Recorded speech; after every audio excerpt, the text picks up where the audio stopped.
Welcome to ESPN's coverage of the Little League World Series from Westfield, Indiana. From the Great Lakes earlier today to the Midwest and Kansas with its debut against Coon Rapids, Minnesota, 4-0 shutout victory yesterday. Just in case you're wondering where the Midwest stands right now, well, that's what we have standings for. Coon Rapids victory followed by Fargo, North Dakota's 15-1 win, put them at the top. Webb City and Kearney still alive, but with one loss and two other teams, one you'll see now, set to play. Jim Barber and John Gregory, welcome back to our coverage. Pittsburg, Kansas is foaming at the bit. Talked to their manager and the kids at the hotel. They just can't wait to get going. Getting a little crazy, I suppose, with all this time off. But more importantly, they don't have any experience in this type of tournament because this is the first year for Pittsburg Little League. Yeah, this is another first that we've seen here for the Midwest, and they are so excited to be here. You know, they were playing Babe Ruth, and this was the first time they've put it together from a Little League organization to be able to do this. So they're excited to have this opportunity. They had to wait a long time, but they're finally here, and now they're getting the opportunity to play. And John Mason Hoheisel will not pitch today for Minnesota. That's probably good news for Kansas because he's not eligible. Yesterday he was lights out with 15 strikeouts. Yeah, 15 strikeouts. He went 85, his total pitches he could go. So he had 17 outs, 15 of them by K. Pretty impressive. Minnesota needed but just the fourth inning, or rather third inning, to score 4 times. That was the only inning which anybody scored. And with the great pitching that went along with timely hitting, Minnesota went on to a 4-0 win over Missouri to advance into the winner's bracket where we stand right now. Victory by either of these teams puts them closer to Williamsport, Pennsylvania.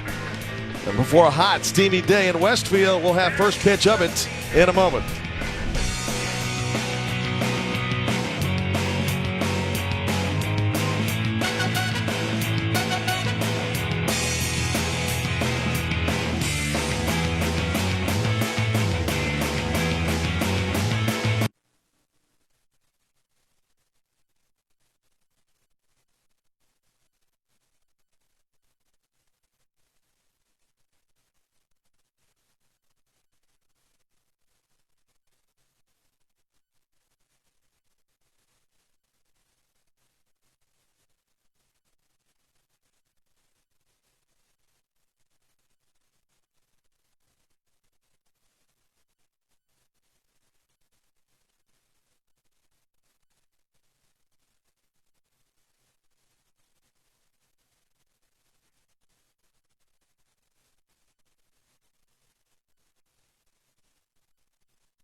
Plenty of wind as we start game 3 of our 4-game coverage today. Welcome back. Bryant Kitchen is on the mound to throw today for Kansas. He got his good luck inspiration earlier today when young brother Atlas made a cameo appearance in the dugout at all 10 months old. So we'll see how Bryant is inspired by that. That's right. They all gave him a little pat on the head, a little rub, but for Kitchen out on the mound, it's going to be a two-seam fastball type guy. Not going to overpower you too much, but has pretty good movement with that two-seamer. Has a change, but they like him because he's calm out there, and that's what they need right now. Their first experience here at the big show, so they're ready to go, but they got a guy on the mound pretty calm that think they can get him to the finish line.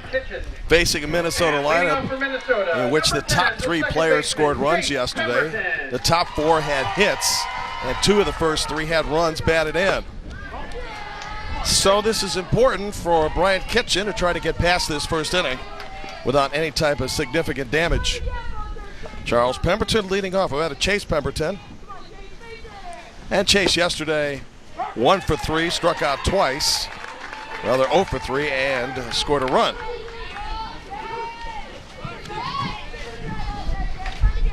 Then Luke Deneke, followed by Anthony Pardo, the pitcher.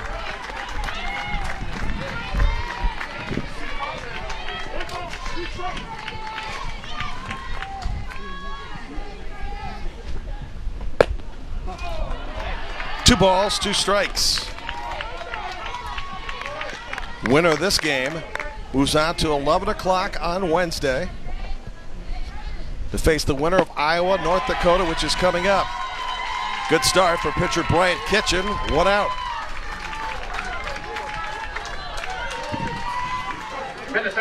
Set two-seam fastball, take a look at it. To me, that's a little bit of a cutter. If that's a two-seamer, that's pretty good movement. Almost looked like a slider, and that's what they said. Not so much a slider, but if he can work that early at the young age, that two-seamer getting some finger pressure one side or the other, that's pretty good at that age. I would say. Luke Deneke at the plate, the number 2 hitter in the lineup. The shortstop is going to do a backflip off a trampoline. Says he knows only one speed, 100 miles per hour.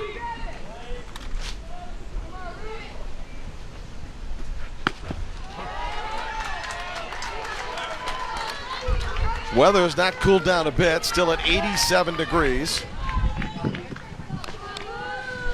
And the chances of rain later tonight at 9 o'clock as a 1-out walk dealt to Luke Deneke. Well, you get the idea that this team right away taking a lot of pitches, going to be very patient at the plate. Make Kitchen work out on the mound there and see what he has. Try to get his pitch count up early. Ryan Pardo coaching at first base. Have a chance to offer some encouragement to his son. Third base coach is Dave Mayos. Blake Pemberton is the manager in the dugout. Base hit center field. Runner around second will hold up on station-to-station baseball. Good hit by Pardo. His second in the tournament. It's first and second for Minnesota with 1 out in the first. For Minnesota, number 3, left fielder. Had a few at bats, so you get comfortable in the box, and the lefty drills it back up the middle. Kitchen, fortunately, that didn't go off his arm, as he was kind of ducking away from that as that ball was hit extremely hard back up the middle. Here's Jack Clough. Spells his last name C-L-O-U-G-H. Had a home run in the state tournament. Had a chance in his recent travels to visit the Grand Canyon and Niagara Falls. John, you and I were in Buffalo a few years ago. Had a chance to venture on over there. That's an experience. It certainly is. Jack's had some experience too, growing this year too. Big growth spurt for Jack at the plate. Headed towards second base. No chance to get anybody. Could have been at least a force and a possibility of a double play, and unfortunately, to the disappointment of Bo Pasture, who's angry with himself, the bases are now loaded.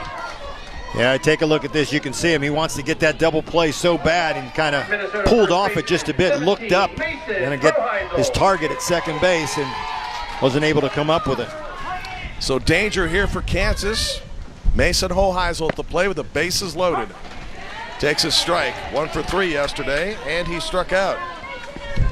But it was his pitching that the 6'2" kid was bringing about oohs and ahs from the crowd with the 15 strikeouts of a potential 17 outs. Well, you just look at him and you're like, you know, his bio said people were going to, when you see him for the first time, you hear people in the stands oohing and ahhing about the size of him. 6'2", 185. I mean, he's as big as, certainly big as a lot of high school players out there, and even some college players. 0-2 pitch. On the changeup toward right field. Wynn carrying it. Grand slam.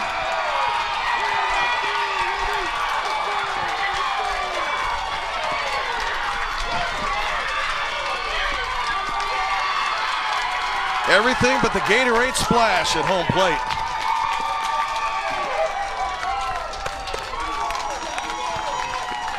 Well, how about that? Yesterday he does it on the mound. Today he gives his team an early lift as he lifts this ball to right field. That wind blowing dead toward the right field line, I think, helped carry this thing out of the ballpark. And the big guy touches home plate and gets him out to a 4-0 lead. Catcher Jaden Kopp batting in the 6th position. 4 runs, John, and just 2 hits, and had that error not been committed, maybe a double play. Wouldn't have been easy. Going to short, back to first.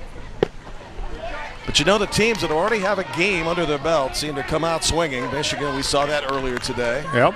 Indiana, and now, in this case, Minnesota. Getting a little comfortable in the environment. That one lofted way high in the infield. For the shortstop, Grant Doherty, and O'Doherty handles it, 2 outs. I think a lot to be said about being comfortable out there, whether you get a couple innings on the mound, throw a few pitches there, or at this plate, get used to the background, a whole different view. So places that they haven't played before, so that experience really means something. Henry Mayos hitting in the 7th position. And to follow that point, we forget, and it's easy to do it. I mean, a lot of these kids are, 13, 12, 11 years old, some 10. Some playing on national television for the very first time, some staying in a hotel for the very first time. Best times of their life right now. Yeah. Stuff they'll never, ever forget. It was kind of cute to talk to manager Brian Pasture about how ready to go the kids were. He says, hey, they're driving us crazy. They want to play somebody.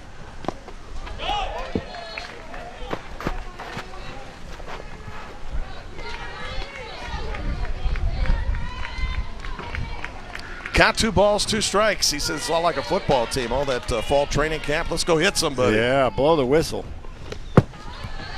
3 balls, 2 strikes. 25 pitches from Brian Kitchen in the 1st. John, if the wind doesn't get a hold of that, is that just a sacrifice fly? I don't know. I mean, that ball was hit pretty good. It was good carry to it. It was not hurt by the wind, but more than likely helped. But that wind is coming dead from center field right toward the right field foul line. So you get it up in that jet stream, I bet you it did get some carry out of here. 3-2. Sam Poser, the 3rd baseman, hitting 8th. Coming up next. So Minnesota now in the regional has scored 8 runs, has yet to give up any. Yeah, they've already matched what they put on the board in the first ball game. Yes.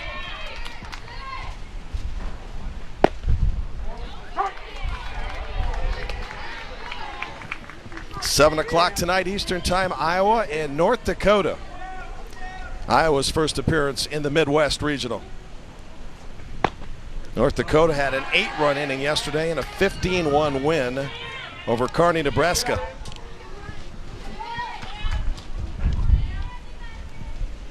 Evan Frucking would be next.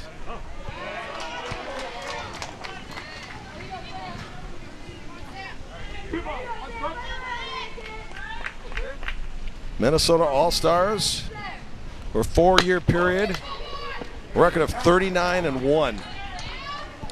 3 state championships, 9 to 12-year-olds. Sam's the kid that wants to be a movie director somewhere down the line. Pretty good bowler, we understand. You mentioned this team winning state championship, 3-0 record there. They outscored their opponents 56-3, and the only adversity really that they had, they were down 2-0 in the district game, but won that championship game pretty easily after being down. That really was the only adversity, and kind of like it is right there. Good starts to all their games, and they haven't really fallen behind except in that championship game. Well, that 4-year period where they have won those championships and been virtually undefeated. Coming into play nicely as Brian Pasture tries to settle down. Brian Kitchen with 2 aboard. 2 outs and a 4-run first for Minnesota. Now batting for Minnesota, 24, center fielder Evan Frucking. Coons Rapid has batted around this inning.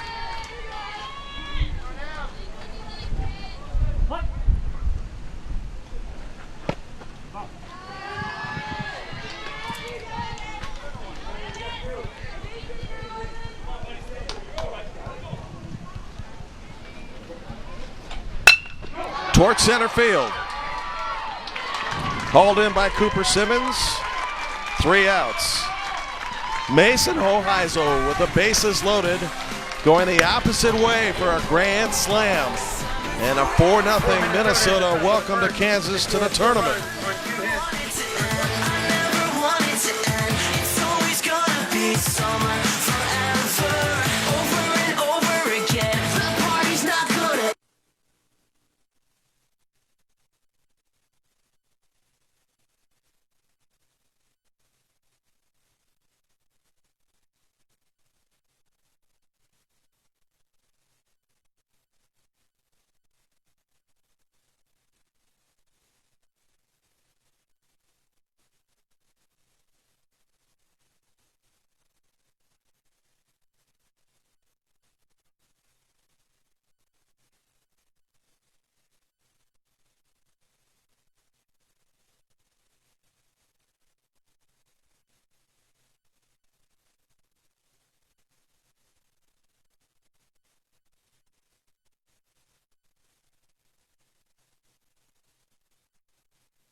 For Coon Rapids Little League, Anthony Pardo's already been staked to a 4-run lead by way of the grand slam by Mason Hoheisel. So, what's he going to throw at Kansas today, John? He's a fastball, curveball guy, but the nice thing about it now is he's got plenty of run support early in this ball game. His job now is to just maintain this lead, go out and throw strikes, let your defense play behind you. He will face Bo Pasture, the manager's son, leading off, then Tucker Atkins batting second.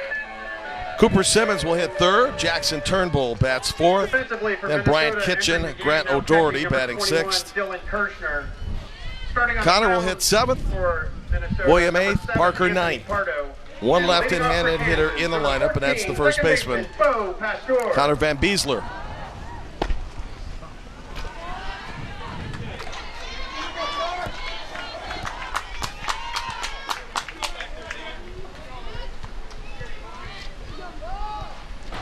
One change already for Minnesota. Dylan Kirchner is catching, and he is number 21. We have seen a couple of last-second changes prior to the beginning of a game. Not unusual, certainly, in baseball. The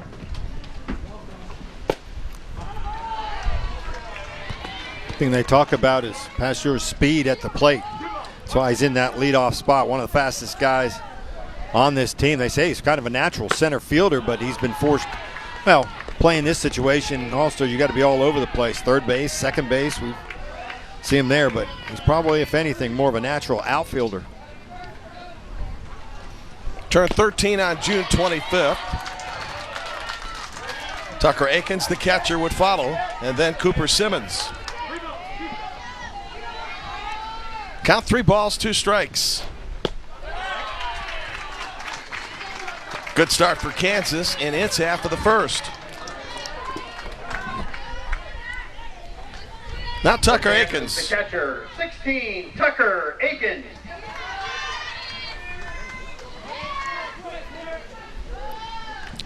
So for good luck, he touches Jeremiah, inanimate object, on the bat rack.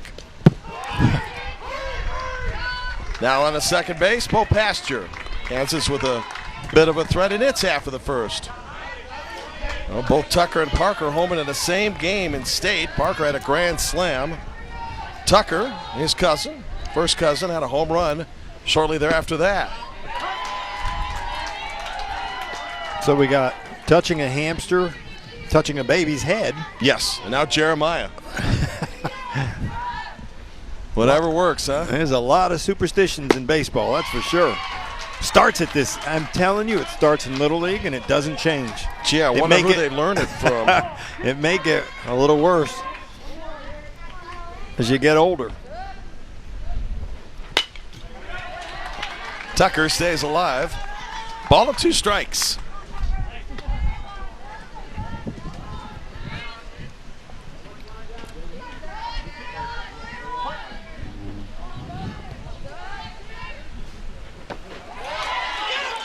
Drop third strike. Runner from second goes to third. Tucker Aikens out at first base. One out. Cooper Simmons stepping up. Nice if you're Jaden Kopp behind home plate to have a guy down at first base at 6'2", to be able to throw it there and feel confident he's going to block him. Nice breaking ball that time to get the strikeout. Yeah, that's a high throw, by the way. RBI opportunity for Cooper Simmons. Infield at normal depth. Will concede the first run of the game to Kansas. Kansas' first run anyway. Wild pitch. Runner coming back. Bo Pasture's kind of slammed his hand like, oh, man. But what you find out at this stadium, the way the ball bounces back so quickly, not as many scoring opportunities on a wild one or a pass ball from third base as you might think. And that's important for these coaches, and they haven't played yet. So in their scouting of the other teams, one of the things you always want to do too is you have to know the dimensions of the field and how much room you have in fair and foul territory, how much room behind home plate. That's good coaching at third base, knowing you can't send a guy immediately. Good block there by Kirchner. Cooper Simmons' uncle is Darren. Spent a number of years on special teams as the coach there with the Bengals. In fact, occasionally he is rumored to have a head coaching job coming his way shortly.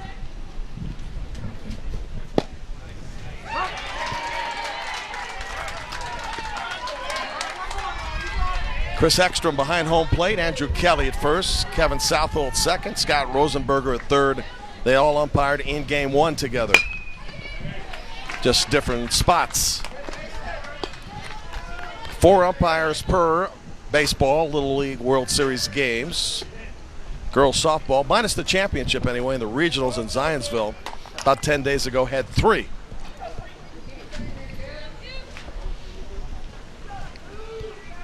When you think about that, 90 degrees out there, they're in those black shirts and long gray pants. They've got to be a little toasty out there. Oh, yes. Change of pace pitch. Simmons jumped on it. 4-1 Minnesota as Bo Pasture comes home to score.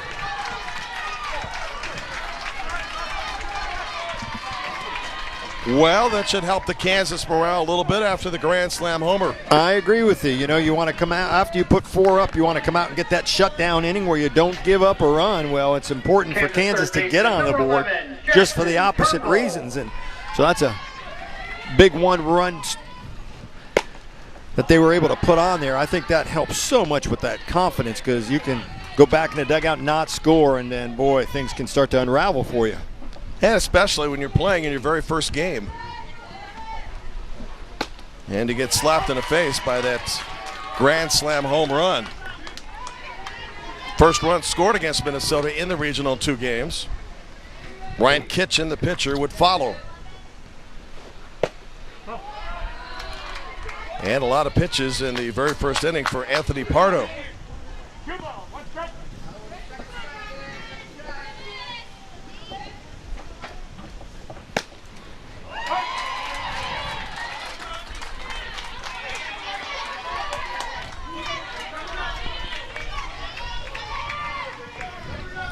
Runner first is Cooper Simmons, 1 run in.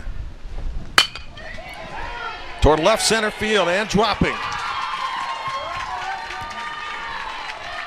Base hit, Jackson Turnbull. Runners down first and second on the second hit of the inning for Kansas.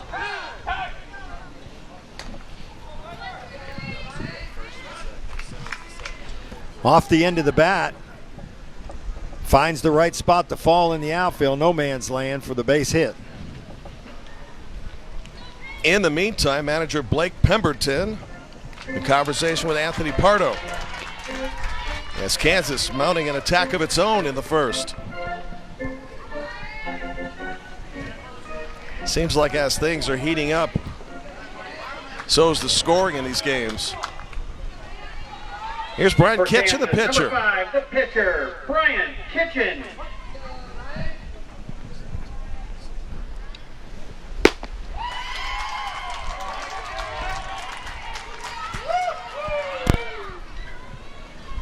I don't know what Blake Pemberton told him that time, but whatever he did, Pardo just let that one go, that fastball. Must have told him just reach back and throw that fastball by these guys. 2 strikes on the number 5 hitter. While it's early in the game, he represents the tying run.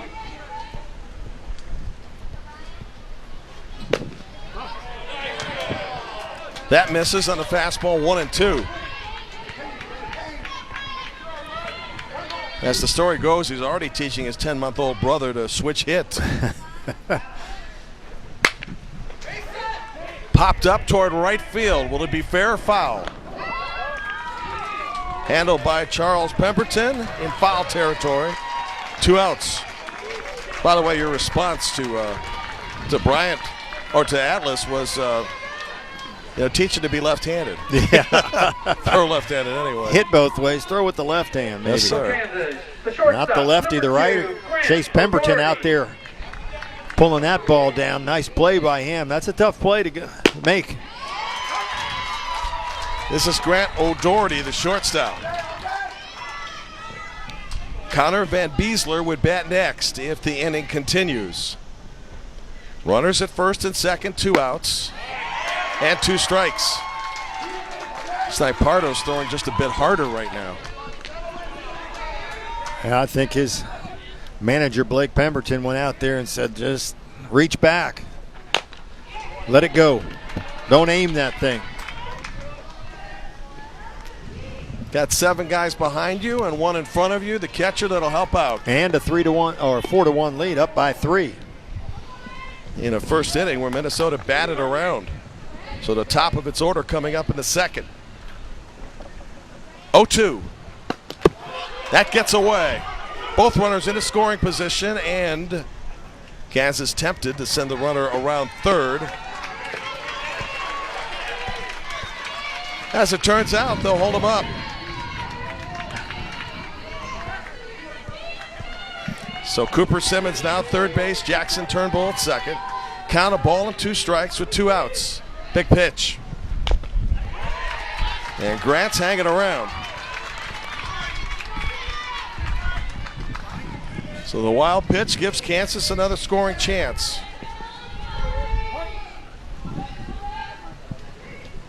Again, the 1-2. Inning over. 2 strikeouts from Anthony Pardo. That's huge in this game as Kansas had mounted a scoring threat. As it turns out, Pittsburgh Little League gets 1 to the top of the Minnesota order again in the second. 2 hits, 2 runners left.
John, there's the elusive Atlas Kitchen, who has been in the dugout on the third base side and now over the fence in left center field. That's starting pitcher Brian Kitchen's little brother. Yeah. Oh, is he cute? He is, and already he started his switch hitting practice session. You see that? Left-handed, you see that motion right there? You made that motion because you think that's the more money is. Yeah. Put the ball in his left hand there. You're going to make him a switch hitter, let him throw left-handed. It was cute before the game. All of the players, not just his brother in the dugout, they were all rubbing his head for luck. Number 10, Chase Pemberton. I think it beats touching a toy hamster. Like, Yep. Charles Pemberton, who started off the game by striking out, batting for the second time. Applechaws, Chase.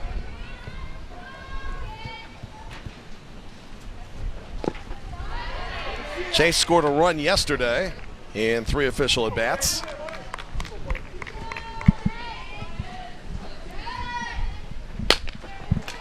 To third base, Jackson Turnbull. And on the wild throw, Pemberton around first, trying for second, he's in there. Second error of the game for Kansas. Well, pretty easy play right to him. Had plenty of time. Looked like to me maybe he just rushed that throw over to first base, didn't get his feet set. Not allowed the runner to get to second on that throwing error. Could have a pinch runner here for Coon Rapids. Although we have not seen any official movement yet. No, we're all settled in. Each team required to play all of their reserves. We'll go over the mandatory play requirements a little bit. Luke Deneke walked and started at 4-run rally and scored. 40th pitch from Bryant Kitchen. Towards short. Runner stays at second, 1 out. And a throw by Grant O'Doherty. Attaboy O'Doherty as he gets it over to first base and gets the out there. Kitchens had some hard luck with Pastor and Turnbull with a couple errors. Comes up with that cleanly, looks the runner back to the bag, and makes the strike throw over to first base. That well is done. Yeah, that's the way to do it. Anthony Pardo at the plate, singled and scored. He has scored twice in the regional here in the Midwest. Ant. But not Tony, as Dan Ryan said. Anthony's his name, that's what we go by. Yeah. Love one of the players that came up with the nickname Doug. Which had nothing to do with any of his syllables or shorten of a word, just because it sounded more manly, more macho. Off the pitcher's glove and into center field. That'll score a run. Anthony Pardo now 2 for 2, 3 for 5 in the regional. Minnesota gets back the run it gave up in the first. Lefty again. How many times we've seen this? Right back up the middle.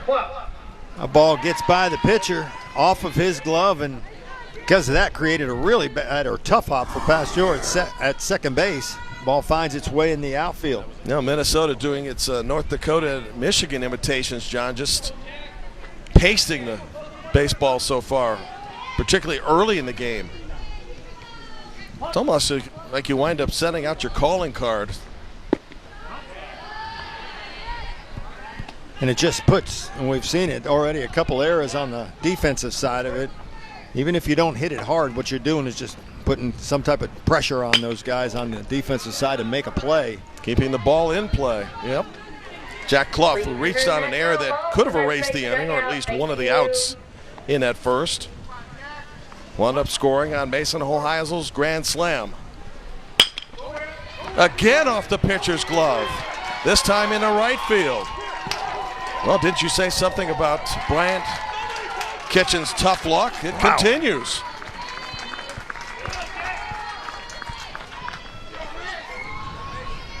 It was last inning, bases loaded. Mason Hoheisel at the plate. And he went long to right field. A little help from the wind. That got Minnesota off to a 4-0 start. Now he's up with 2 aboard. 47 pitches for Bryant Kitchen, and a change will be made. Well, think about it. There was a potential double play ball in the first. Throwing error here in the second. Fly ball that may have been caught deep in right field had the wind not affected it. and a couple of hits off the glove of Brian Kitchen. What's the phrase? If you didn't have bad luck, you wouldn't have any luck. You got that right. Commercial break time.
Webford, number 9, in relief of Minnesota's, or rather Kansas starting pitcher Bryant Kitchen, has a wicked curveball, and he can throw a lot of other pitches as well. Yep, he's a guy that's a pretty hard thrower out there. He's got a slider and a change too, and right now he's in here just to try to hold this thing together for him to give him an opportunity to get back in this game. In the meantime, Bryant Kitchen goes out to right field. Mason Hoheisel swinging and missing. Runners at first and third, and the Minnesota second already ahead 5-1. Ball gets away. Runner trying to score, does score. Good speed by Anthony Pardo, scoring his second run of the game. Jack Clough moves on to second base.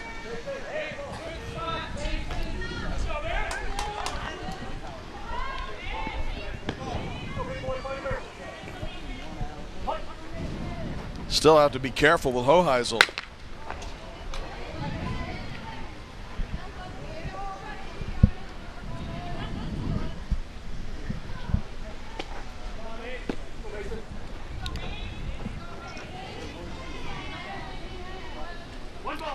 We will see Iowa for the first time in North Dakota tonight at 7 Eastern. Wild pitch, runner advancing into third and sliding in safely is Jack Clough.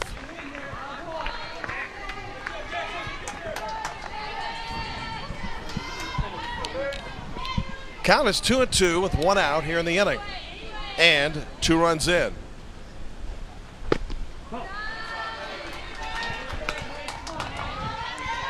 Boy, it's got to be intimidating for these kids out there on the mound. Looking in there at the plate, seeing a guy 6'2" standing there. But nice job, Webford, getting him on a changeup for the second out of the inning. Reach back, let it go. Good job by Fern.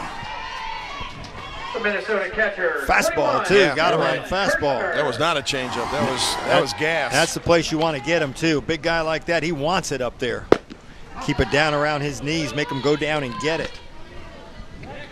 Jane Kopp, the catcher, batting for the second time, popped out in the first.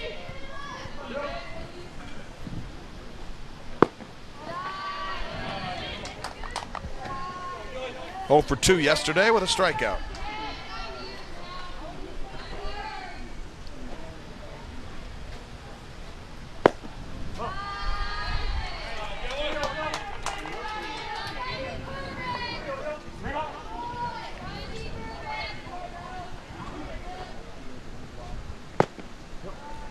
Here's Henry Mayos, 7th batter in the Minnesota second.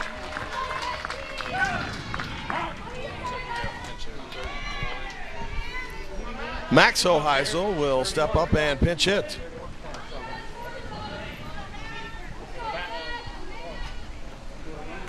Pinch hitting for Minnesota, number 31, Max Hoheisel. Max is not shy to talk about things, says he runs like a gazelle, and also that he's cooler than his brother. Well, he's the older brother, so he's always got that on him.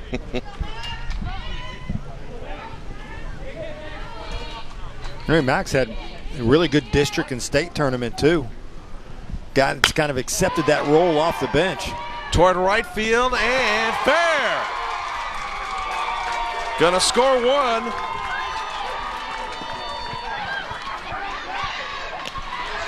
And two.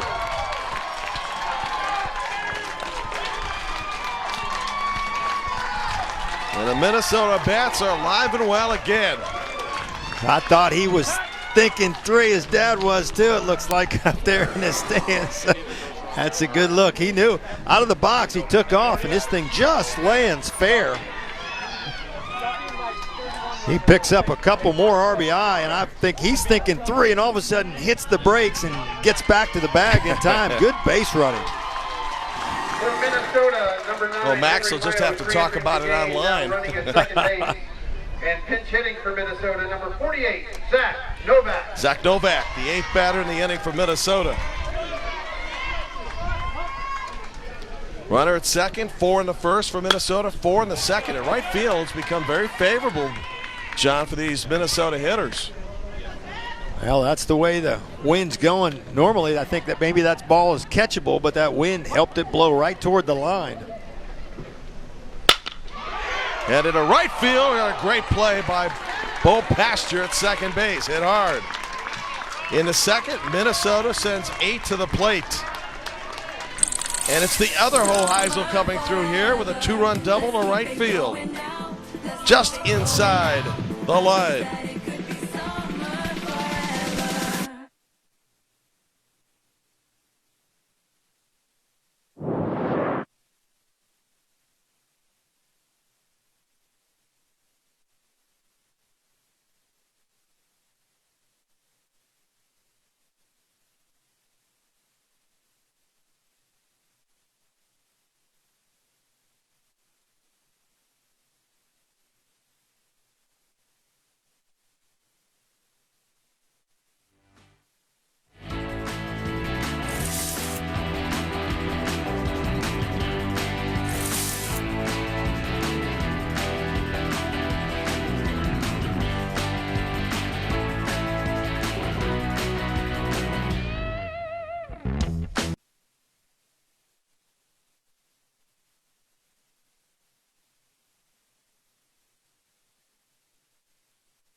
Could yank him, right? Yeah.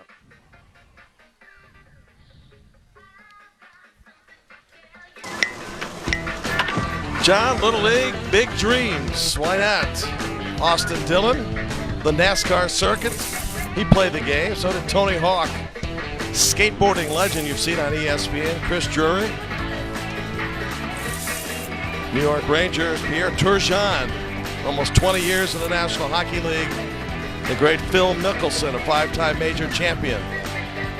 And we could be here all day telling you about more. Yes. Leading off the home Yeah, and a lot of those guys, they'll tune in and watch it too. They know being there before what it was like and that feeling and having a chance to play in the Little League World Series, and they're fans of it. At that time, probably for these kids, the most important thing on earth before they establish their own legacies as adults. Connor Van Beesler to lead off.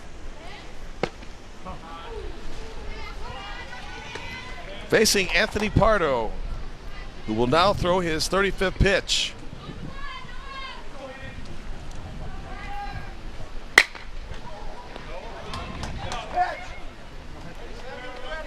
So you're Minnesota manager Blake Pemberton. How do you manage Pardo in a situation where your team is up 7 at this point? Well, I think right here, maybe your last batter. You go and get somebody else, he'll have to sit out one day. They'll be off tomorrow with a victory. If they win the game, they would be off. So you have them ready to come back if you want. But right now, no movement at all. And I think that goes to the trust that they have in the other guys to get things done. That's the depth of the pitching staff for this Minnesota team. Keep in mind, 3 guys on this team, all threw no-hitters. Denicky threw a no-hitter. Hoheisel threw a no-hitter. And so did Pardo, the guy out on the mound. They all did it through districts and states. So 3-headed monster out there. Good point. 1 out, bottom of the second for Webb Fern, the right fielder. William Webb Fern. He is the son of Mark Fern, one of the coaches, a lawyer in his regular practice.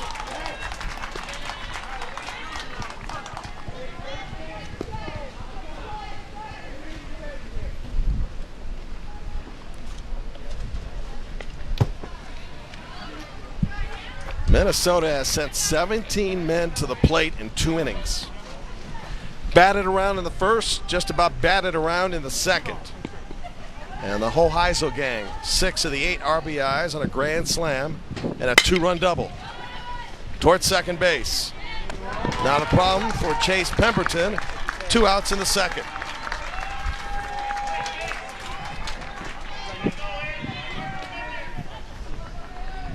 Kansas left fielder, number 8, Parker Johnston. Left fielder Parker Johnston, the 9th hitter in the Kansas lineup.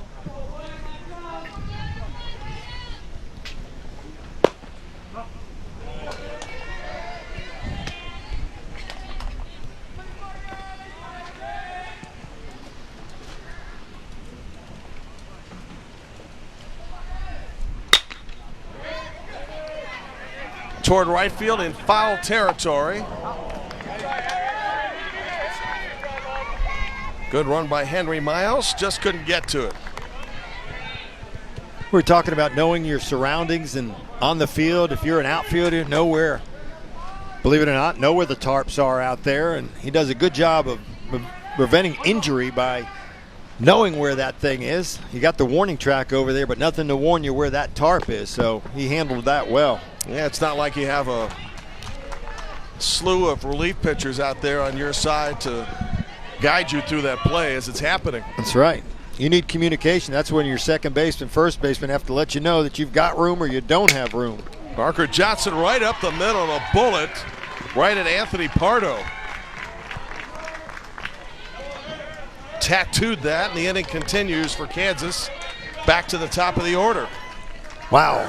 We've seen pitch and duck all day long. Guys firing it back at the mound. That's what they say, pitch and duck right there. And these are with the modified bats. Yeah. That's one of the reasons why they made those changes, just to protect guys. Kids are bigger and stronger than ever. They sure are. Wild pitch. Parker Johnston on to second base. Third wild pitch by Anthony Pardo, who is approaching 50 pitches.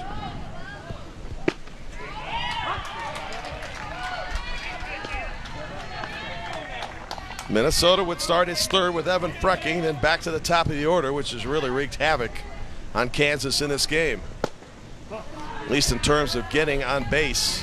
Good table setters.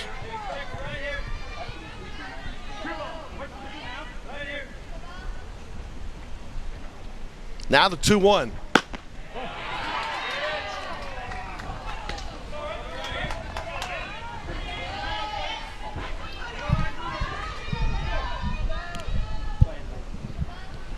Parker Johnston, the base runner at second, heading over to third on the wild pitch. In the meantime, going down to second base is Bo Pasture. Good heads-up base running. After the walk, he takes second. It's 4 wild pitches now from Anthony Pardo. But he can still get out of the jam by getting out Tucker Akins. The Kansas catcher, 16, Tucker Akins.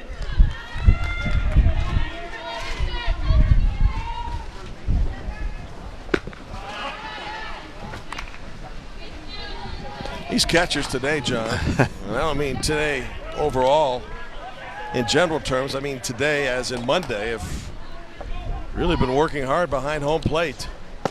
You think how many times they have stopped the ball. Yep. as opposed to the few that have gotten away. And the thing about it is, it's not necessarily the balls that are in the dirt. It's the high fastballs that are getting away from pitchers, or just their ability to throw so hard, tough for the kids to catch up to it.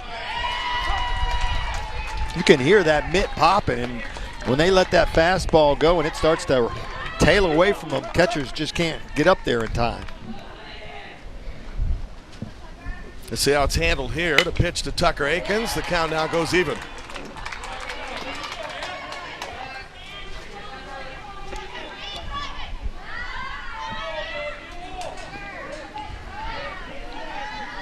Iowa high-flying North Dakota tonight at 7 Eastern. 2-2. Well, if I was a right-handed hitter, I would try to go the other way with that wind favoring me. Easier said than done sometimes. But yep. Mayo's right fielder playing, shading toward the line. Instead, the high fastball takes care of Tucker Akins. 2 strikeouts in each of the 2 innings for Anthony Pardo. Despite the wild pitches, he's allowed just 1 run. Minnesota begins with Evan Frecking, the number 9 hitter, in the top of the 3rd.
Catch all the excitement of the Little League World Series, including how to visit Williamsport. Scores, stats, highlights, and more. Visit littleleague.org or follow along on social media with hashtag LLWS.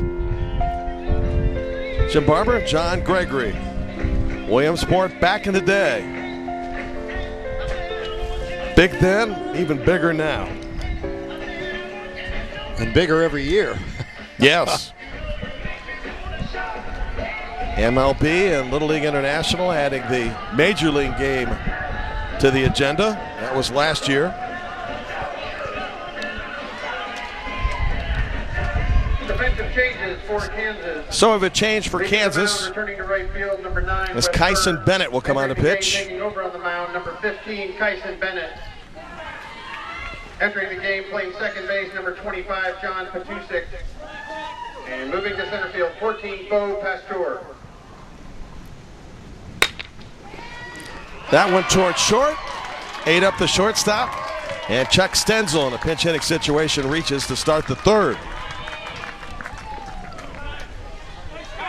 Still swinging the bats right out of the dugout. They're not waiting.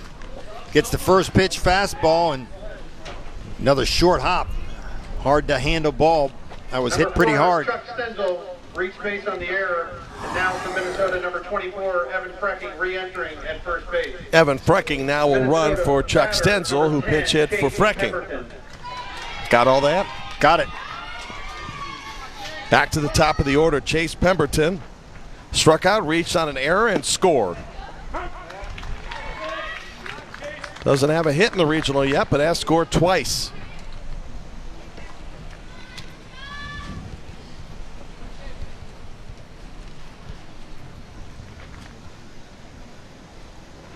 On the changeup, base hit left field. Runners now at first and second with nobody out.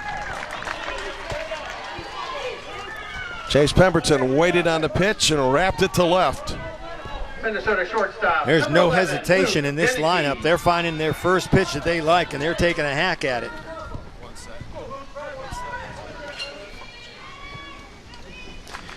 Now Luke Deneke. 1 for 4 in the regional. He has scored twice, once today.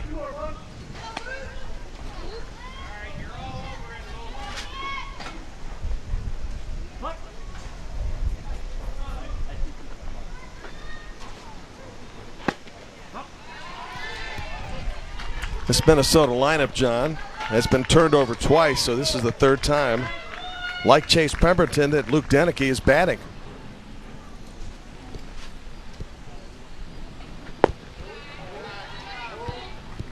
This is another one of those deep lineups that we've discussed. Top to bottom, guys can really rake, just hit it all over the place. Whether they pull with power, they're hitting the opposite direction. Whatever they're doing, they're going up there quickly and giving it their... Comebacker, throw to second for 1 over the first. Double play. Nice job by Keeson Bennett. In the meantime, Chuck Stenzel, or rather Evan Frecking now, is at third base.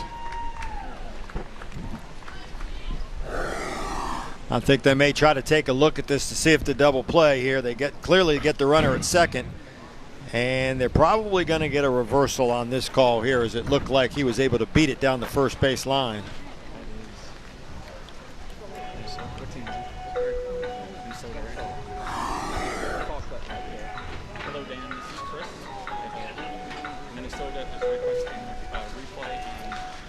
So it's a challenge from Minnesota.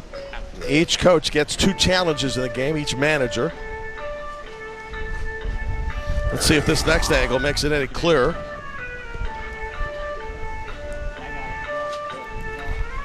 And likely, as you mentioned, John, an overturn. So instead of 2 outs and a man at third, force play at second. Luke Deneke at first. Runners at first and third with 1 out.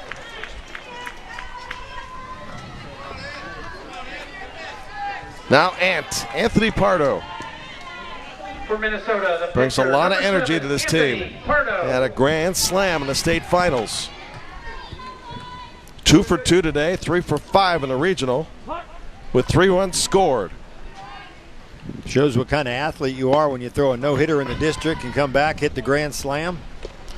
Now runner held up. Maybe a delayed steal here. They're throwing it a plate. Save! Off the delayed steal, Evan Frecking comes home.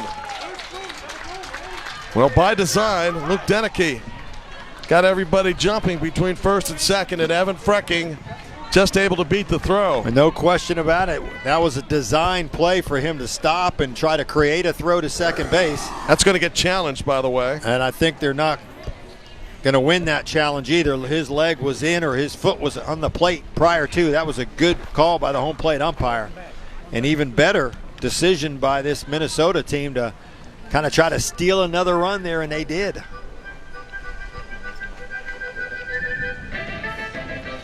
Boy, if he lifts his leg up at all, then he's probably out. But because he kept that foot on the ground and slid it across the plate, It's a good slide. I think he's safe right there. Foot's on it.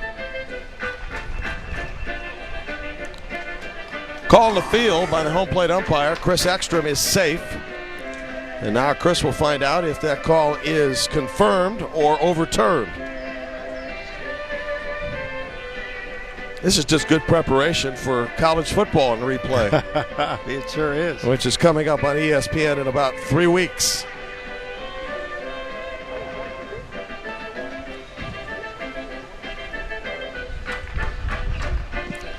Wonder what that feeling's like when you're the guy that made the call and you're waiting for them to tell you whether your call was right or wrong. Don't want to come back and change it, do you? If it's not your way. Probably would like to. Call's going to stand, so it is 9-1 in favor of Minnesota on the excellent slide by Evan Frecking.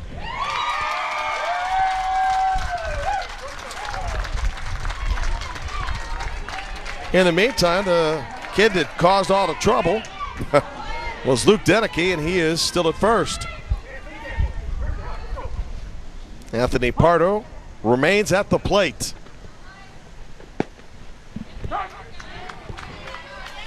Minnesota 4 in the first, 4 in the second, 1 and counting here in the third.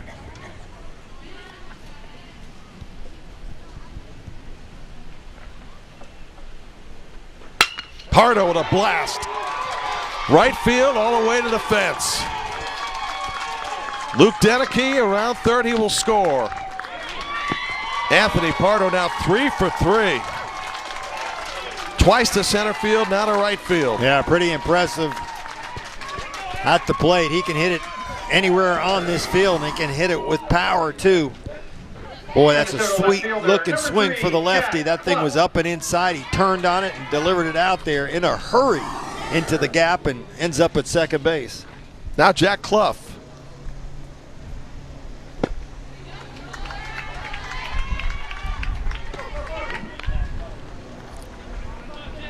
They've just hit the 5 o'clock dinner hour here in Indianapolis, 4 o'clock Central.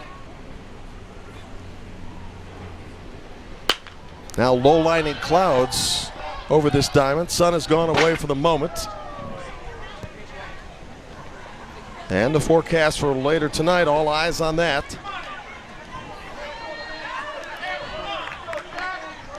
Hoping baseball will be available. Rest of the night in Westfield right now looks clear. But starting in the middle of the night, things get a little dicey. Up the middle. Into center field, off the deflection. They're going to send a runner home. Throw to the plate, he scores. Jack Clough now with his second hit. Anthony Pardo scores, and he has scored 3 times today. Just put it in play, see what happens. Bam, another one back up the middle. Tough one to get a glove on. Good effort, not able to do it. Another RBI and base hit. Well, when Keeson Bennett came in, he struck out the mighty Mason Hoheisel, who had that grand slam in the first. But since then, Minnesota's been able to solve him. You're empty? I got nothing. Here, keep going. Thank you. The 10 and 15 run rules are coming into play, particularly the 10-run rule. If the team is up 15 or more after the third inning, home team has to bat, game is over. Visitors in this case are up 10 after 4, game is over as well. Either case, the home team does get the bat, and it's half of the inning. That would be Kansas.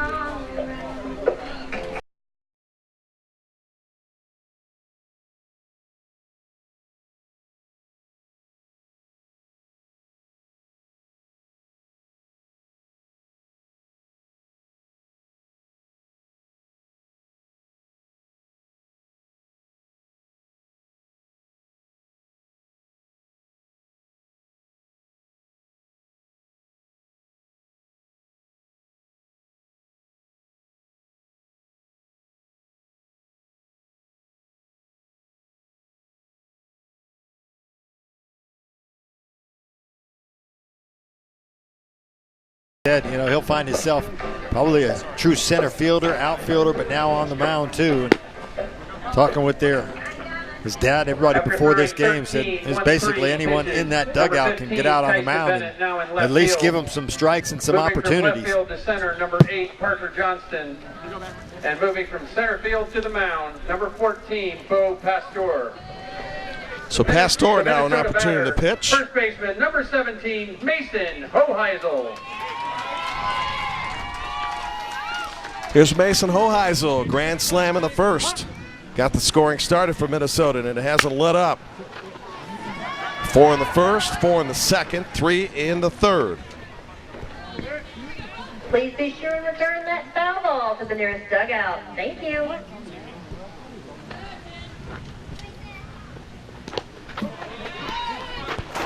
And on the third base, Jack Clough.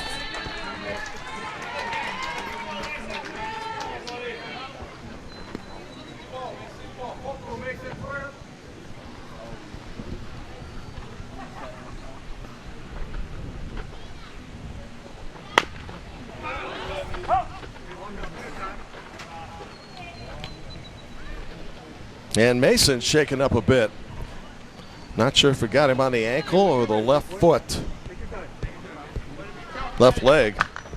And that's a painful thing. I don't care if you're at Little League level or the big league level. Ooh, inside that left ankle it looked like.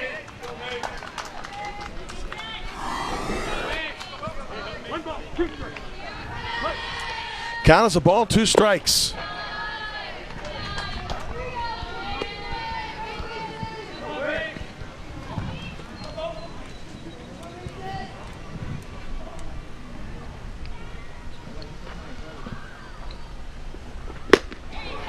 Second time today, Hoheisel a strikeout victim.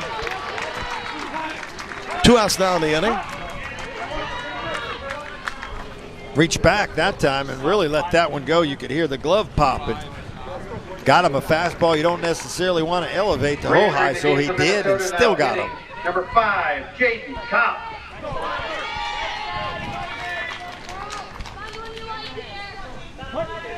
Here's Jaden Kopp.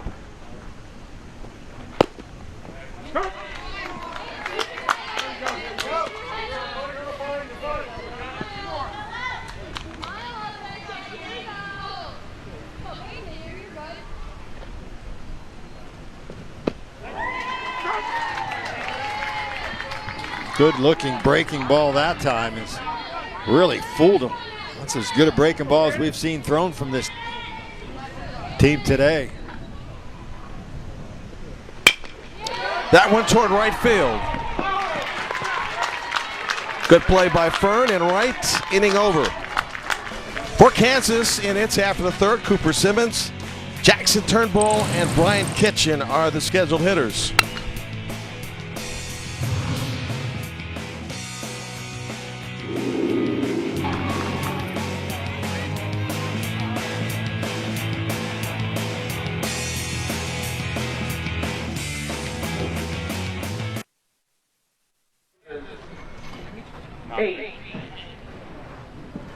And re-entering for Minnesota behind the plate, number 21, Dylan Kirshner.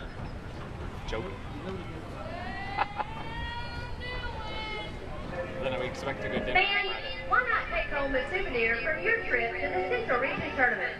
Official Central Region souvenirs and gifts are available in the souvenir stand. You'll find hats, shirts, and pins making great gifts for every fan. And while you're shopping, be sure to pick up a copy of the official Central Region Souvenir Program book.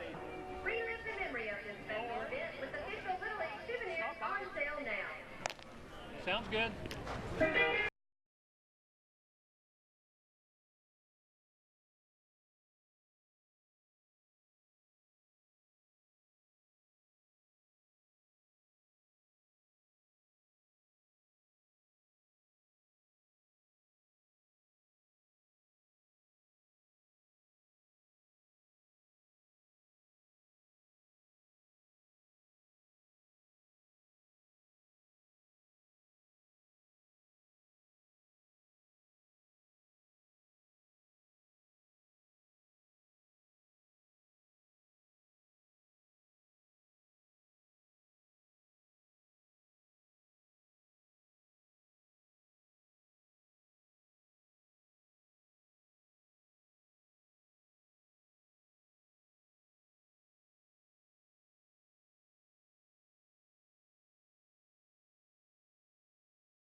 And Dylan Kirchner's kind of moved around a little bit today in terms of entering and re-entering the game, but he is now back behind home plate.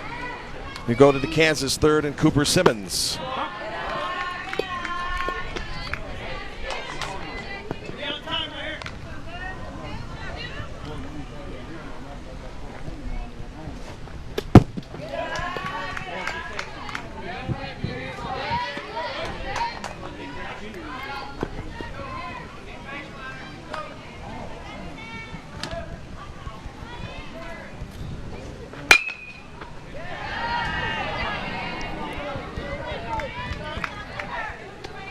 Please be sure and return all those foul balls to your nearest dugout.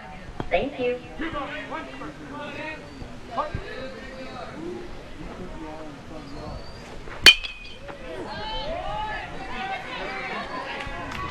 send that 1-2, please. Simmons battling at the plate. Those are some good fastballs that he's fouling off. Tell by the way they're coming off the sound of the bat toward the second or first base. And when you have a big-time first baseman there physically and otherwise, Mason Hoheisel, pretty hard to get it past him. 1 out. Kansas third baseman, number 11, Jackson Turnbull. Now Jackson Turnbull had a base hit in the first. If Minnesota maintains a 10-run lead through the fourth inning, the game will end. In the bottom of the third right now with a man out.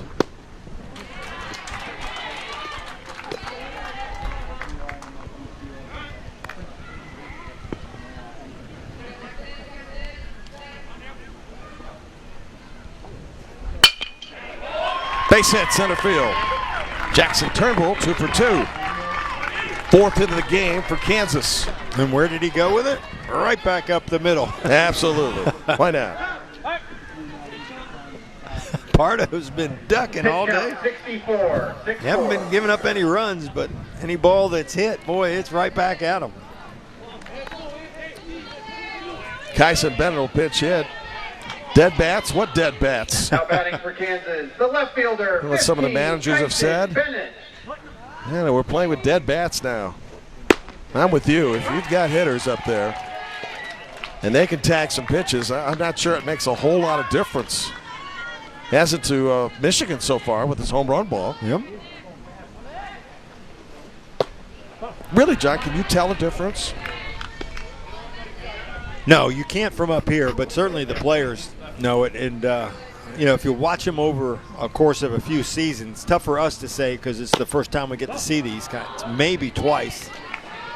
But each year they grow a little bit bigger and stronger, so that changes too. But hard to see it from our standpoint, but these coaches have been with these same kids for year after year, and they know the pop that they have in the bats. 3-1 count on Kyson Bennett.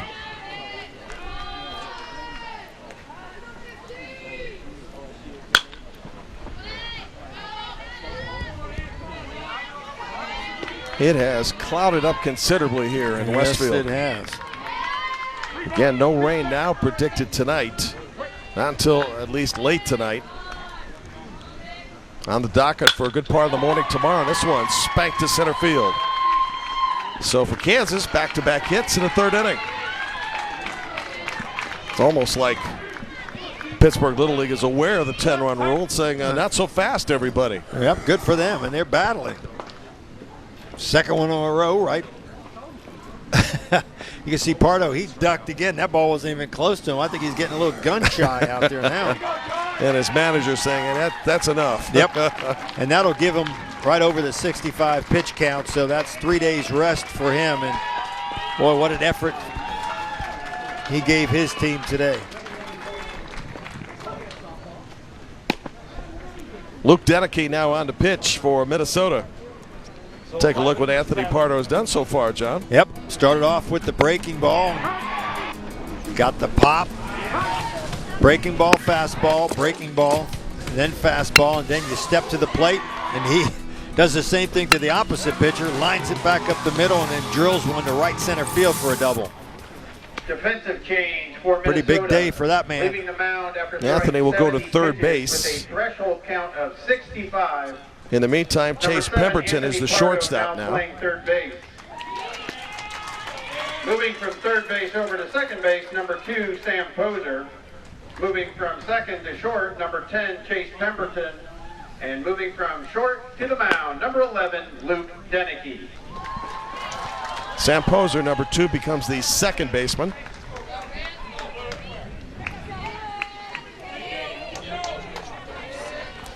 And the future architect on the mound, Luke Deneke. Number 2, the shortstop, Grant O'Doherty. Now Grant O'Doherty, who struck out in the first.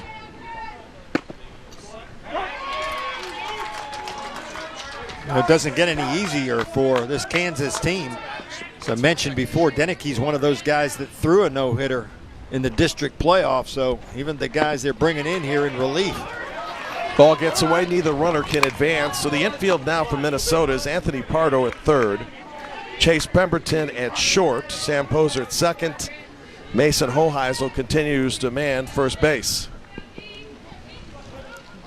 Dylan Kirchner behind home plate, Luke Deneke on the mound.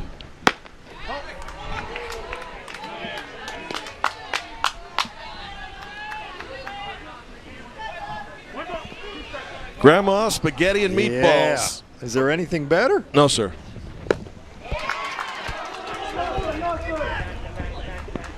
So that's a strikeout. It is not a drop third because runners are at first and second, so there are 2 outs now in the inning.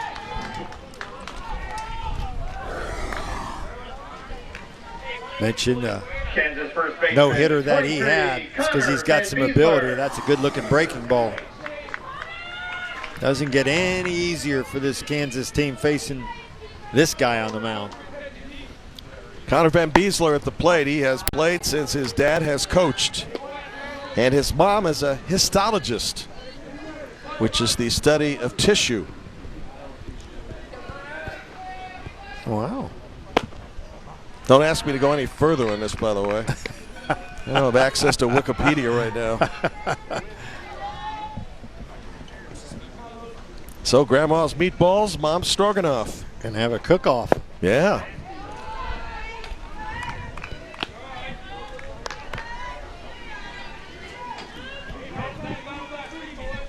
You pop that up there again, you'll find Jim Barber down there at the team dinners. Next time we're in Kansas, in Pittsburgh, we ought to make a cameo. Oh, just stop by to say hello.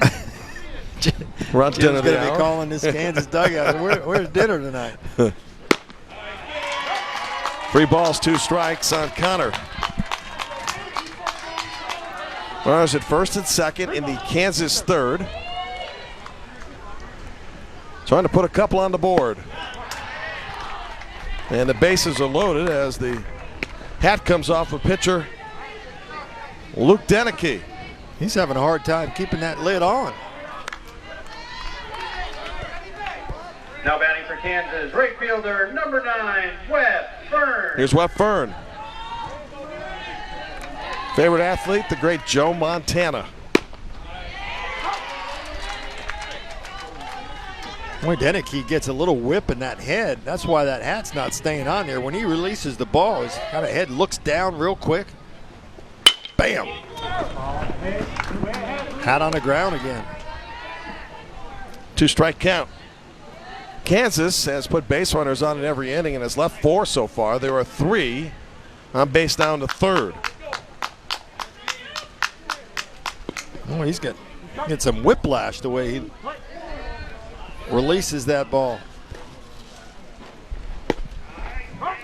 Strike 3 called. Hat comes off again, doesn't matter. Luke Deneke puts a whole lot of into it in his pitching, and he gets out of a bases loaded inning. To the Minnesota fourth we go. No runs, 2 hits, 2 runners.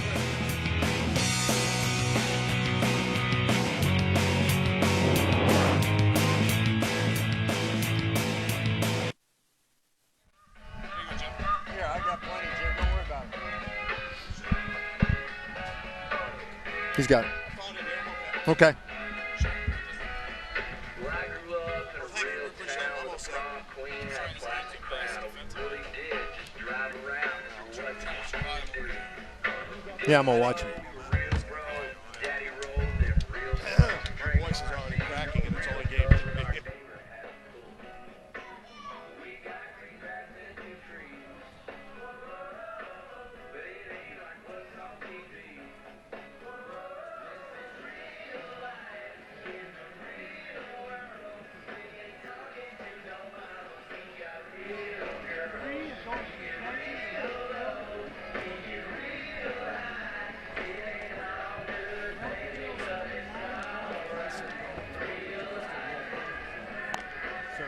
This is cool.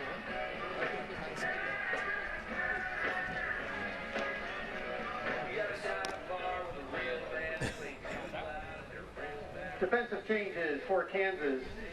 Moving from catcher to right field, number 3, Cooper Simmons. I love that. And moving from right field to catcher, number 9, Webb Fern. Those are the Coon Rapids air guitars who could be used as, well, a lot of different things. Want to play Little League in your local community? Well, first behave yourself. And then visit playlittleleague.org. Enter your address to find a Little League program near you. Simmons to right field. Will Fern now catching. This becomes a pivotal inning for Kansas if Minnesota maintains a 10-run lead after the end of Kansas at bat. The game will cease. Minnesota, 31, Max Hoheisel. Max Hoheisel to lead off.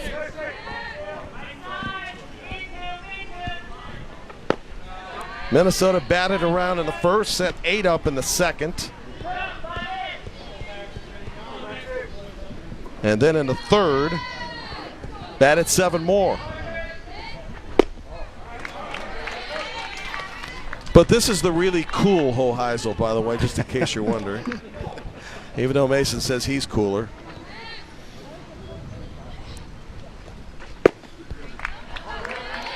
Pretty cool last time, hitting that double down that right field line. Yes. Thinking about 3, too. Thought he was going for it. So did his dad up in the stands. Except I don't want to start a fight here, but Mason has the grand slam to right field.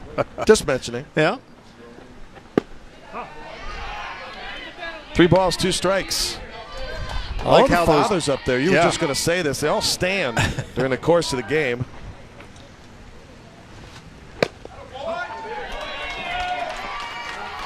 Kind of remind you of football fans, collegiate fans that won't sit down during the course of the game. There they are.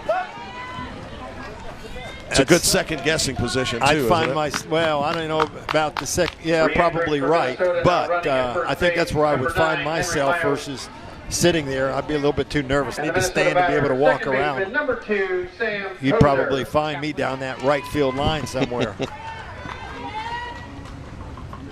Here's Sam Poser. Pitch count for Kansas is 14, 1-4.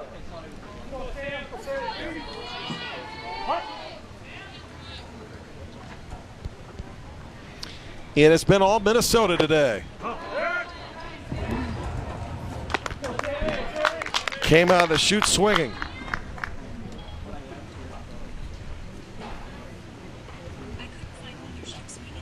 And positioning itself for a game with the winner of Iowa and North Dakota, which will come up in a little more than an hour and a half.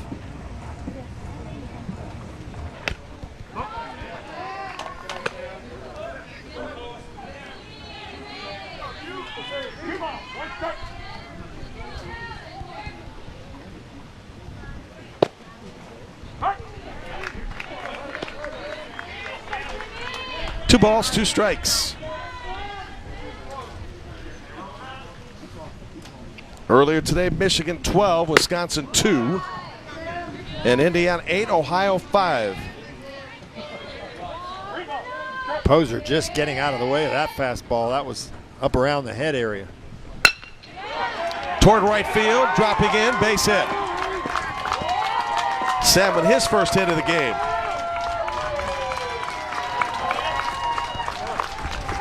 Sam saying, I want my opportunity. I want to get on that board too.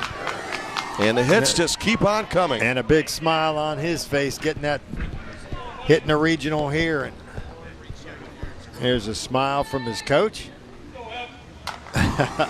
Good to see. Manager Brian Pasture will make a change. We will step aside. Back with more in a moment.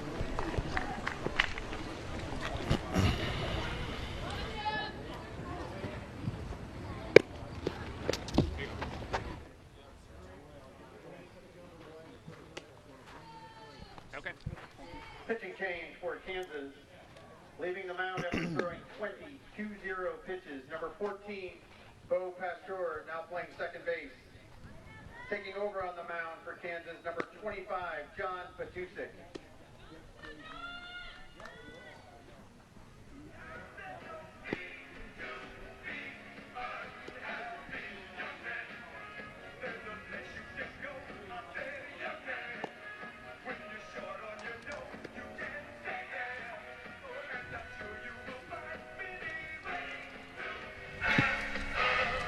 that how they say it? Patusic? Yes.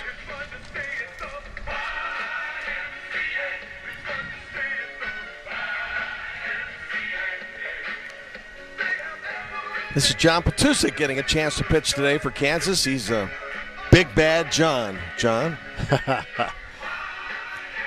And Bo Pasture moves over to second base.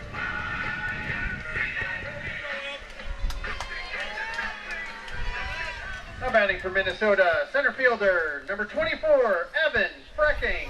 Said his dad played Little League way back in the day. Wanted to be just like him. Yeah, like father, like son, huh? Yeah. First and second, nobody out. Evan Frecking at the plate.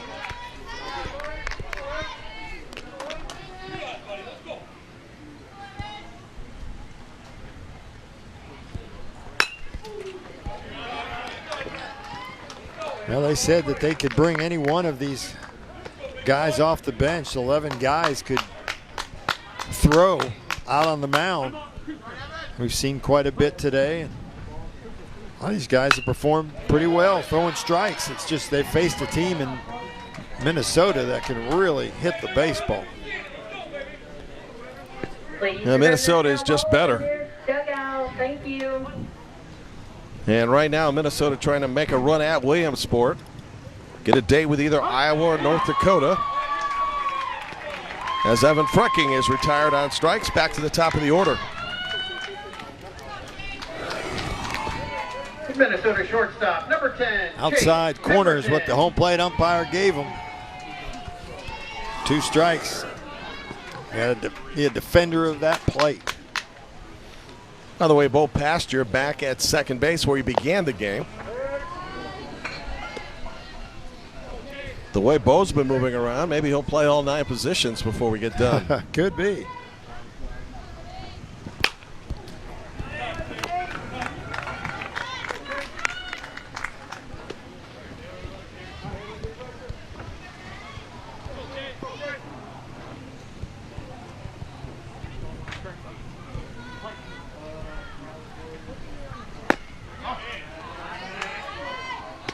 Just missed inside that time. Fastball away, got the strikeout. Now he's working in and out.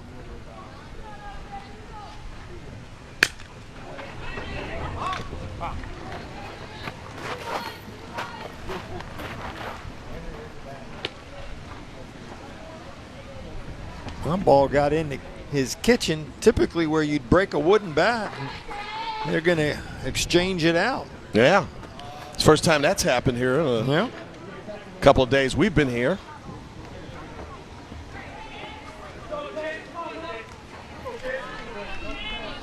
So here we go with a 2-2 count, 2 on, 1 out. Minnesota 4th.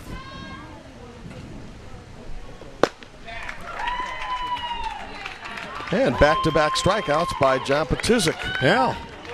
Ball looked like he was a little tardy on that one. For Minnesota, Fastball up number in there, 11, kind of the fooled pitcher, him. Got Luke by him. Denicky.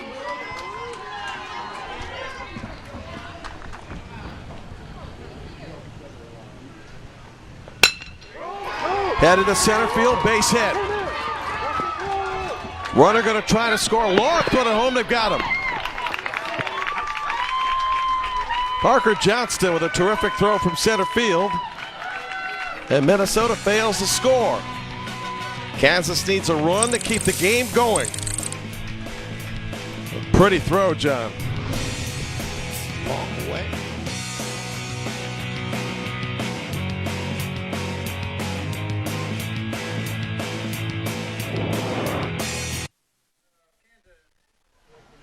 Elevens, 1-1. Okay.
Minnesota by 10, and because there is a 10-run rule in effect, Kansas must score in this inning to keep the game going. It's after 4 innings if the team is up 10 or 3.5 and the home team is ahead. In this case, the visitor team has the advantage. The game will end. Jim Barber and John Gregory, we got one more coming up after this. It's 7 Eastern tonight. First appearance for Iowa in the Midwest Regional against North Dakota, which pounded out 15 runs yesterday in its win over Nebraska. Number 8, Parker Johnston. Looking forward to seeing if that Fargo team can maintain that type of pressure. And Ooh. if my eyes weren't deceiving me, thinking that they were a pretty athletic team. Yes. Best team you've seen so far here, what would it be? Oh, gosh, I got to over in the Great Lakes region, you know, that Michigan team looks pretty strong. I mean, they've got speed, power, everything that you want, can play some defense. But we've seen that before where we thought we had the best team. You know, when we talk about up here that you see in your eyes, eye candy looks good, but yet when it comes down to championship time, they may face that one guy, that one pitcher that can set them down and change everything. So it really, I think, depends on those who's set up on pitching for those last 2 games. And the teams that have won comfortably have already been looking ahead to that by trying to position themselves in games where there have been blowouts recently, in which their aces or number 2 pitchers have not gone the distance. Up the middle to short, still a chance to throw him out. No! Mason Hoheisel with a heck of a stretch.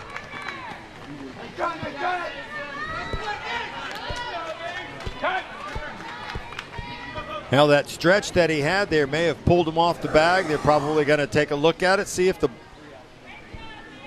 good call. Yeah, it's the right call too. Yep.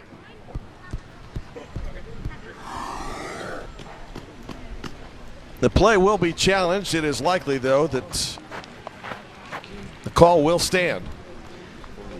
And if you're watching at home and going, oh, wait a minute, it's a 10-run game, doesn't matter. Well, it does matter because Kansas has 3 outs to get a run. Take another look at this here. First baseman, sometimes it's deceiving that the foot's on the bag, then comes off after he makes the catch, but I think his toe is off the bag. Well, good call down there at first base. John, you've been perfect today on calls and replays. You're just having a day for the ages. I started off bad yesterday. Let's rule the base hit.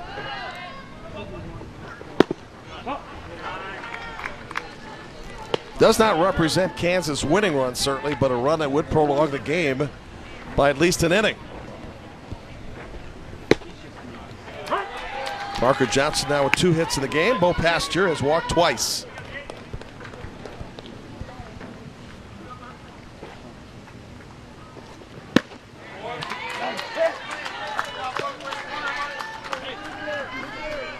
I think on his bio he asked the question, am I related to the great Louis Pasteur?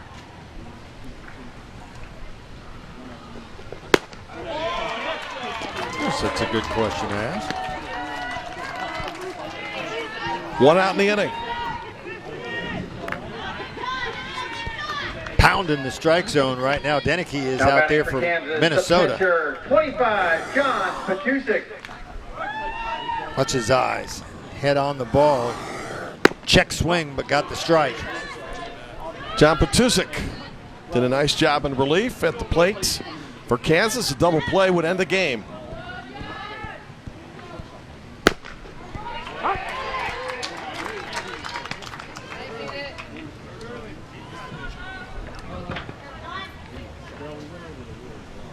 Minnesota would get a day off, then play again on Wednesday against Iowa or North Dakota in the first game on Wednesday at 11 Eastern. 2-1 on Big Bad John. Up the middle. Out at second, throw to first. Safe. Game continues. Nice turn there. Looks like he had that double play at first base. Another bang, bang play. But how about the front end of this double play ball by Poser over to Kansas Pemberton? right fielder number 3, Cooper Simmons. Another bang play down at the bag. Will not be challenged, at least not at this moment. Cooper Simmons to hit. You know what? If I was a manager, I wouldn't challenge it either. Not I'm at all. up 10. Yep. Yes, it's possible this game moves on to the 5th or 6th innings. But I need one out, and I think it's good sportsmanship just to leave it alone. Cooper Simmons trying to keep it going. And now Minnesota strike away from finishing the game up 10 in 4 innings.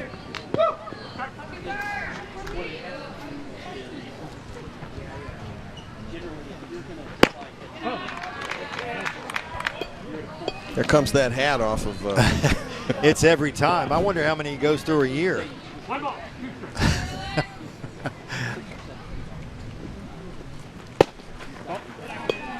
There it is on the ground again. I don't know why, but he reminds me of Mark Fidrich. I don't know. The bird who pitched for the Tigers way back in the day. I can see that. The locks. Uh-huh. Hair. Game over. In 2 games, Minnesota has now outscored the opposition 15-1. The Dads are happy. For Kansas in the bottom of the 4th inning. They can go talk to One everybody hit, now. 1 runner left on base. And Minnesota gets a day off Final pitch count for and get ready for either Iowa or North Dakota Wednesday morning. Well-deserved day off. 11 runs on 10 hits. Kansas only able to put 1 on the board, and they faced the buzzsaw today in Minnesota. Their first trip here to the regionals, and kind of an eye-opener for them as they face one of the best teams, I think, in the Midwest region. So they'll be able to bounce back too. Have a chance to do that quickly tomorrow. Nobody eliminated in the tournament yet. That's the good news. So the standings as they stand now.